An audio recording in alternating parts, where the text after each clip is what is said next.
Social media gives you seconds of someone's attention. Podcast gives you hours.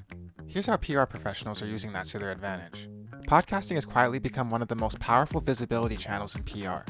Not because everyone's doing it, but because of what it offers that almost nothing else does. When someone listens to a podcast, they're giving 30, 45, sometimes 60 minutes of uninterrupted attention. That's enough time to explain complex ideas, build real trust, and create the kind of audience connection that a LinkedIn post or press release simply can't replicate. For executives, founders, consultants, and PR pros building thought leadership, that's a significant opportunity. But here's the practical challenge. There are over 5 million podcasts. Finding the right one, the shows that reach your actual audience, and then getting booked on them is where most people get stuck. That's exactly what podcast search and directory tools solve, and they don't all do the same thing. First up is Podpitch.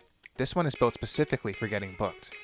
Podpitch connects PR professionals, executives, and founders with podcast hosts who are actively looking for guests.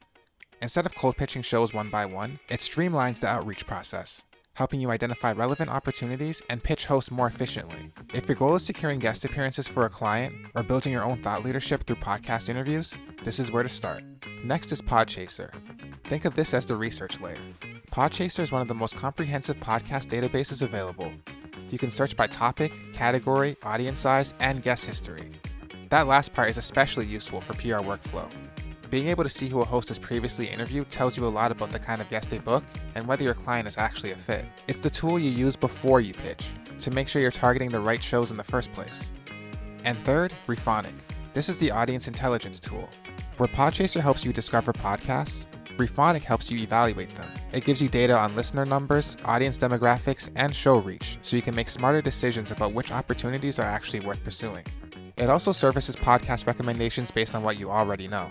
So if you find one great fit, Rephonic can help you find 10 more just like it. For PR agencies evaluating podcast opportunities for clients, this kind of data removes a lot of the guesswork. And this is worth understanding. These 3 tools cover 3 different parts of the same workflow.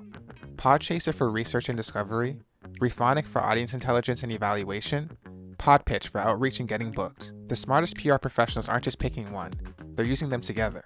All 3 of these, plus the full podcast search and directories category, are on PRToolFinder.com. The link's in the description. And check out this week's deep dive blog for the full breakdown of which tool fits which workflow. Thanks for watching.